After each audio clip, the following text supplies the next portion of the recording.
Halo semuanya, suatu hari ketika saya sedang mengemudi, saya melihat sebuah baliho, ada gambar orang sakit di atasnya, di bawahnya ada tulisan, peringatan pemerintah, merokok dapat menyebabkan kanker, kemudian serangan jantung, impotensi, gangguan kehamilan dan janin. Nah, adanya peringatan yang mengerikan seperti ini rupa-rupanya tidak membuat semua orang takut memiliki kebiasaan merokok. Bahkan ada 1-2 orang yang malah menjadikan itu sebagai lelucon. Ada yang berkata, tuh dokter juga merokok, tuh orang umurnya 90 sekian tahun merokok, nyatanya umurnya panjang juga. Mereka lupa bahwa ada lebih banyak orang yang celaka karena rokok. Kira-kira seperti itu. Nah, saudara, kita bisa belajar untuk tidak mencelakai diri kita, bukan hanya dari pengalaman kita sendiri. Ketika kita misalnya pegang air panas, ternyata menyakitkan ya. Jadi kita belajar dari pengalaman kita. Kita berikutnya nggak melakukan hal yang sama. Tapi kita juga bisa belajar dari pengalaman orang lain. Kalau kita melihat orang lain celaka karena melakukan sebuah kegiatan, kita kalau mau belajar untuk nggak celaka, kita jangan lakukan kegiatan itu supaya kita nggak celaka. Ibrani pasal 4 ayat 11 berkata demikian.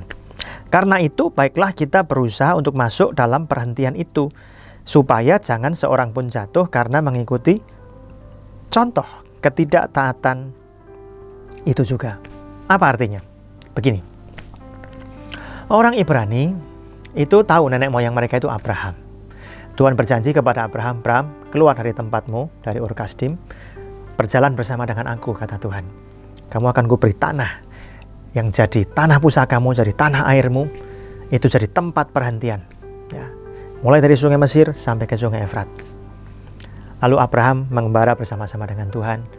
Abraham punya anak namanya Ishak. Ishak punya anak namanya Yakub. Kepada mereka lah janji Tuhan ini diturunkan. Yakub dan keturunannya tinggal di Mesir, diperbudak selama 400 tahun. Setelah itu dibawa Tuhan keluar dari Mesir oleh pimpinan Nabi Musa, mengembara di padang gurun, akhirnya masuk ke tanah Kanaan. Melewati masa hakim-hakim, sampailah ke masa raja-raja. Ketika Bait Allah didirikan, kemudian Salomo berkata, Tuhan terima kasih, Engkau bawa umatmu masuk ke tempat perhentian. Nah, seperti itu. Saudara sekalian, tempat perhentian ini rupa-rupanya bukan tempat perhentian yang sesungguhnya. Sebab hidup manusia di bumi kan sementara. Ada tempat perhentian abadi yang dilambangkan oleh tempat perhentian ini.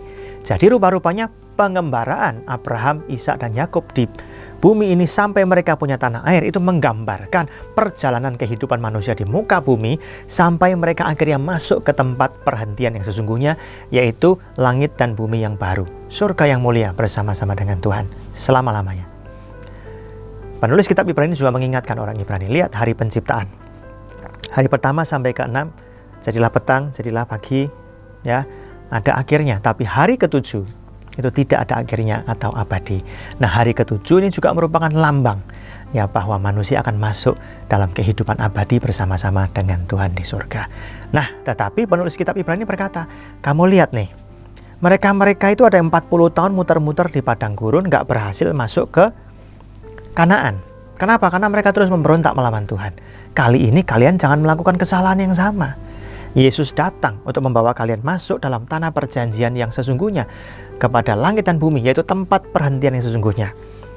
Ayat 11 dikatakan, mari kita berusaha masuk ke situ.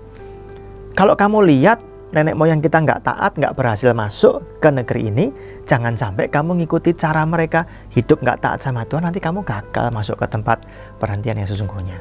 Saudara, dalam kehidupan kita bisa belajar dari pengalaman orang lain. Kalau kita melihat orang lain celaka karena tindakan mereka yang salah, kita jangan ikut-ikut. Mari kita belajar menjadi orang yang hidup bijaksana. Dengan apa? Belajar dari pengalaman diri kita dan juga belajar dari pengalaman orang lain.